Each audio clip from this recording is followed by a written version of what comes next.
Buenas amantes del anime, ¿cómo están? Espero que bien, pues esta es la segunda parte de lo que me faltó hablar sobre lo que no se vio en el anime y sí en la novela del capítulo 1 de la tercera temporada de nuestro querido Sly, y pues comencemos.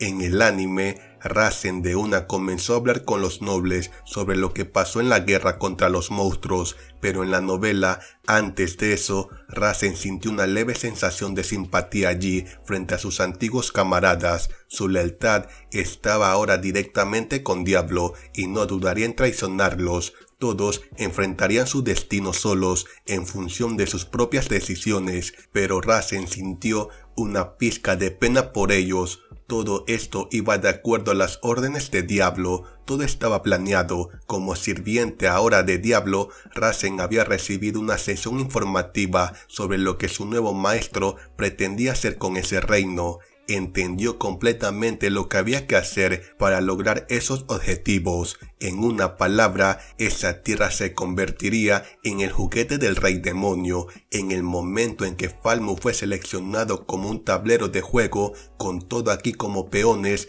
la historia del país llegó a su fin, pero este no era necesariamente una mala noticia para su gente. Cuando se les habló de los planes del rey demonio, Rasen sintió una gran sensación de esperanza. Ya en su mente podía ver la tierra de Falmu creciendo más próspera que nunca. Si lograr este objetivo significaba derrocar el sistema actual, entonces que así sea. Y recién aquí es que dice que es Rasen y no Shoko, y comienza a hablar con los nobles. En el momento en que Rasen les explica que el dragón malvado Veldora despertó, en el anime los nobles se ven asustados, pero no se nota el terror como en la novela. Cuando se les dice sobre esto, el caos y el terror reinaban en la sala. Algunos profesaron la necesidad de contraatacar, otros consideraron convenientemente abandonar a la gente de inmediato y exiliarse. Sin embargo, poco después, los nobles recuperaron la compostura.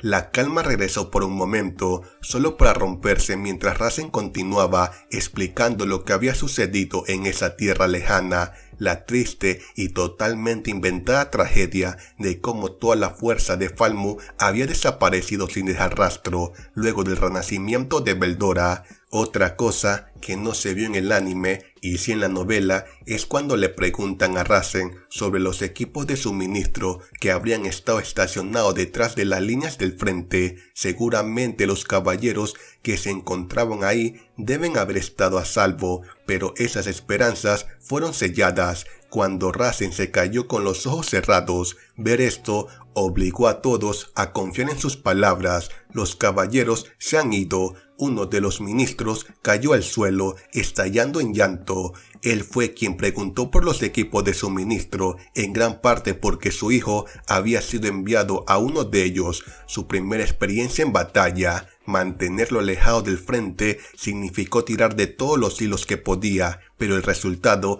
había sido en vano. Solo había aceptado su despliegue porque se suponía que era una incursión, un viaje para apoderarse de los activos de los monstruos y matar a los rezagados. La desesperación llegó tan inesperada que lo hizo llorar casi al instante. En el anime, cuando Jon entra a la sala y habla de que Rimuru es amigable, pero ahora no porque dentro de las víctimas de la guerra había amigos de él, pues el noble Carlos se molesta, y en ese momento las palabras de esa persona de alguna manera enfurecen a Diablo, y pues para evitar que pase una catástrofe, Rasen le tira un hechizo de congelamiento al noble, para evitar que su estupidez no haga enojar al primordial negro. En la novela, antes de que pase eso, Jon tiene un pensamiento de que si la nobleza seguía actuando tan despótica como ahora, no sería exagerado decir que los días de Falmu estarían contados. Sintiendo a Diablo detrás de él, Jon podía sentir físicamente la condena sobre todos ellos.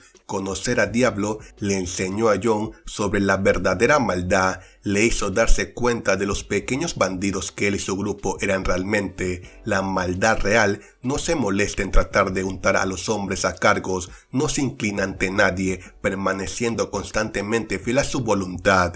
Diablo se portaba bien en ese momento solo porque estaba siguiendo fielmente las órdenes de Rimuru, pero si la nobleza decidiera incurrir en su ira, todo se iría volando por la ventana. Si Diablo decidiera que ninguno de ellos valía la pena para mantenerlos vivos, ese sería el final para ellos. Murran y Grucius, en calidad de asesores de Diablo, estaban de acuerdo en eso. Solo unos pocos demonios de alto nivel podrían acorralar a alguien tan poderoso como Razen. Diablo era uno de ellos, y si Diablo quería actuar, Falmo, en su estado debilitado actual, no podía hacer nada para resistirse a él. Razen sintió lo mismo que Jon. Estaba claro que Diablo pensaba poco en la vida humana y no tenía ninguno de los complejos sobre nobles y plebeyos que el resto de ellos sí tenía. Todos eran igualmente inútiles para él. Su trato al rey Admaris lo hacía cegadoramente obvio. Si comenzaran a lanzar insultos a Rimuru, el señor de los monstruos,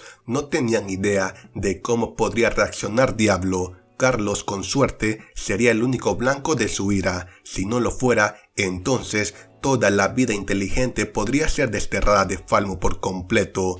Una cosa interesante que en la novela no vi por ningún lado fue el hechizo que tiró Razen para detener al noble Carlos. En la novela solo grita y lo hace callar, pero no tira ningún hechizo como sucedió en el anime. Ya una vez que los nobles entendieron que la única salida era tener que aceptar lo que pedía Tempest, Diablo hace su entrada y se presenta ante la multitud. En el anime aparece frente al rey y 4 guardias se ponen detrás de él con sus armas. Sin embargo, en la novela es más detallado esa parte y Diablo no aparece de un lado del rey, sino que camina hasta el trono. La nobleza reunida tenía poca o ninguna idea de cómo dirigirse a ese hombre. Diablo parecía tan natural entre ellos que tenían problemas para hablar. Solo Razen demostró miedo de él porque solo Razen sabía lo que significaba ese nombre. El mero hecho de que tuviera un nombre lo aterrorizaba.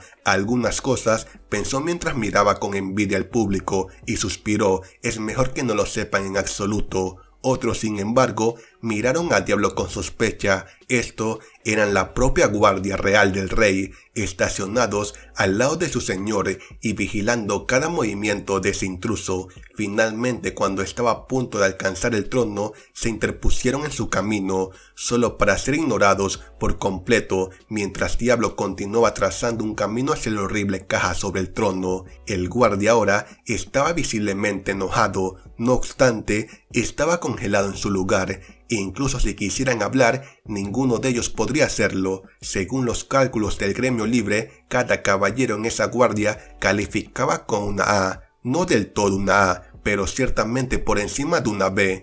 Incluso podrían llamarse la mayor fuerza de Falmo que quedó en el castillo para mantener al resto de la administración bien vigilada. Numeraban 100 soldados allí en la habitación y ninguno de ellos podía moverse ni una pulgada. No era nada que Diablo les haya hecho activamente, era simple terror. Sus afilados instintos de supervivencia le decían a cada uno de ellos lo peligroso que era Diablo. La poción de recuperación que le tiró al rey, al parecer, era algo del propio plan de Diablo y no sugerido por Rimuru. En la novela, esta introducción fue una parte clave del plan. La poción, después de todo, era la principal arma económica de Tempest. Pociones completas rara vez se encontraban en todo el mundo, generalmente desenterradas de las ruinas de antiguos imperios mágicos.